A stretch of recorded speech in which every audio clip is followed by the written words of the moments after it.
सास ससुर बने बोझ। एक बार की बात है, गांव में रानी रहती थी। वह अपने पति रमेश के साथ रहती थी। वह ऑफिस में काम करती थी। एक दिन की बात है, एक रात रानी और रमेश बुरी तरह झगड़ने लगे। उस दिन रमेश अपने दोस्त के घर से पी कर आया था और रानी ने अपनी सास को शादी हो जाने के बाद कुछ देर पहले ही बता दिया था कि वह अपनी ससुराल में किसी से डरेगी दबेगी नहीं, और अगर उसकी इस बात में इज्जत नहीं होगी तो वह चुप नहीं बैठेगी। रमेश शराब पी कर आया था और शराब के कारण उनके बीच झगड़ा बढ़ता ही चला गया। रानी बोली, हर रोज शराब पी कर क्यों आते हो?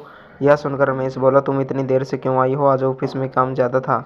रानी बोली, रमेश बोला, अगर तुम्हें इस बात घर में रहना है तो काम में माँ का पूरा हाथ बटाओ, और माँ को अगर इस उम्र में भी खाना बनाना पड़ रहा है तो मेरी शादी करने का फ़ायदा? तुम सारा दिन मटर गश्ती करती फिरो और माँ रसोई में घुसी रहे। यह मैं बिल्कुल बर्दाश्त नहीं करूँगा। यह सब यहाँ नहीं चलेगा। रमेश की गुस्से से कांपती आवाज़ पूरे घर में गूंज उठी।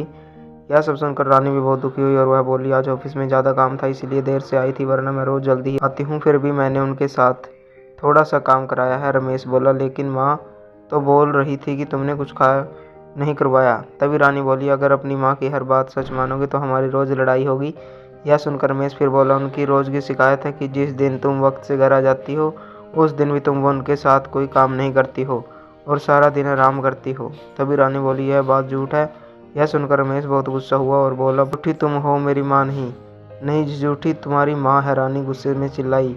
उस रात रमेश बहुत गुस्सा हो गया और रमेश ने अपनी पत्नी पर पहली बार हाथ उठा दिया। उनकी शादी को अभी 2 महीने ही बीते थे। जब रमेश ने अपनी पत्नी पर हाथ उठाया तो वह गुस्से में बोली, तुम्हारी मुझ पर हाथ उठाने की हिम्मत कैसे हुई? अब दोबारा हाथ उठाकर देखो, मैं अभी पुलिस बुला लूंगी। रानी की लाख कर दी गई।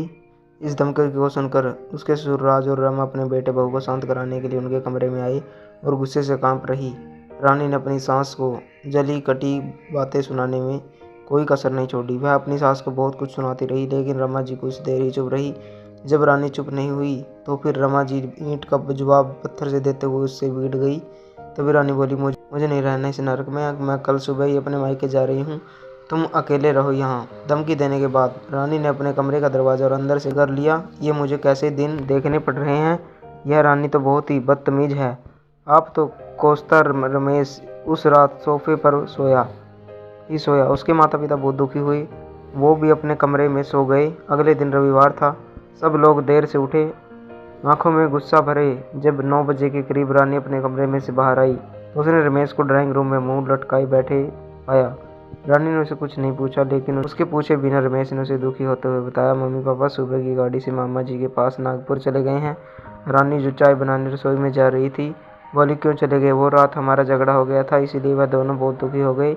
यह सुनकर रानी बोली, जब आज मैं ही घर छोड़कर जाने वाली थी तो तुमने उन्हें रोका क्यों नहीं? रमेश बोला, मैंने बहुत कोशिश की पर पापा नहीं माने। वो कब तक लौटेंगे? कुछ बता कर नहीं गए हैं। पापा तो बीमार रहते हैं, पता नहीं अपना ख्याल कैसे रखेंगे। यह सब बोलकर रमेश बहुत उदास हो गया। रमेश को उदास देखकर रानी भी कुछ उदास सी हो गई। दोनों दिन भर सुस्ती रहे, पर शाम को उनका बाजार घुमाने का कार्यक्रम बन गया और वो दोनों बाजार में चले गए। पहले उन्होंने कुछ खरीदारी की और फिर खाना भी बाहर ही खाया। उस रात रमेश को एक बार भी अपने माता पिता का ध्यान नहीं आया। अब उसे पता लग रहा था कि रानी का स्वभाव कितना अच्छा है। मैं अकेला ना रह जाऊं इसलिए अपने मायके नहीं गई। दोनों खाना खाकर घर आ गए। अगले दिन 2-3 दिन उनके बीच झगड़ा नहीं हुआ। फिर एक दिन ऑफिस से रानी देर से लौटी तो रमेश उससे फिर उलझ पड़ा। दोनों के बीच काफ़ी झगड़ा हुआ, पर फिर जल्द ही सुलह भी हो गए। तब दोनों के मन में यह विचार एक साथ उभरा कि अगर रमा घर में मौजूद होती तो जरूर झगड़ा लंबा खींचता और पता नहीं सुलझ होती कि नहीं। रमेश लगभग रोज ही अपने माता पिता से फ़ोन पर बात कर लेता और उनसे बातें करके उसके दिल को सुकून मिलता।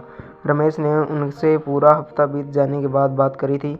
उसने दोनों का हालचाल तो पूछ लिया, पर उनके वापस घर लौट आने की चर्चा नहीं छेड़ी।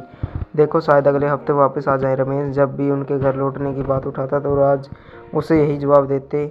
जब उन्हें नागपुर गए 1 महीना बीत गया तो रमेश और रानी के मन में बेचैनी बढ़ने लगी और वो बहुत चिंतित हो गई। पड़ोसी और रिश्तेदार जब भी मिलते वो रमा और राज जी के लौटने के बारे में ढेर सारे सवाल पूछते रमेश को। तब उन्हें कोई झूठ कारण बताना पड़ता। लोगों के परेशान करने वाले सवालों से बचने के लिए दोनों ने नागपुर से आकर उन्हें वापस लाने का फैसला कर लिया। रमेश और रानी ने जाने की तैयारी की। रमेश बोला, अब वहाँ पहुँचकर उनसे बहस में मत उलझना। उन्हें मनाने के लिए अगर सॉरी बोलना पड़े तो बोल देंगे। उनको साथ रखना हमारी जिम्मेदारी है, मामा जी या किसी और की नहीं। यह सुनकर रानी बोली, ठीक है, मैं समझ गई। दोनों करीब 9 बजे उनके घर पहुँच गए। उन दोनों से मामा मामी बड़े प्यार से मिले और उन्हें नाश्ता दिया। उनकी नज़र में अपने लिए नाराज़गी की भावना देखकर रानी मन ही मन हैरान हुई। रमेश बोला, मामा जी, मम्मी पापा कहाँ हैं? तभी उसके मामा बोले, दीदी और जीजा जी पार्क में घूमने गए हैं। यह सुनकर रमेश हैरान रह गया। मम्मी पापा घूमने गए हैं, उन्होंने ये आदत कब से पाल ली? रमेश की आंखों में खुशी के आंसू आ गए। वो दोनों अब नियम से सुबह भी घूमने जाते हैं। तब उनकी फिटनेस में आए बदलाव को देखेंगे तो चकित रह जाओगे। तभी थोड़ी देर बाद उसके मम्मी पापा आ गए और रमेश अपने माता पिता को देखकर बहुत खुश हुआ और अपने मम्मी पापा को फिट देखकर वह हैरान रह गया।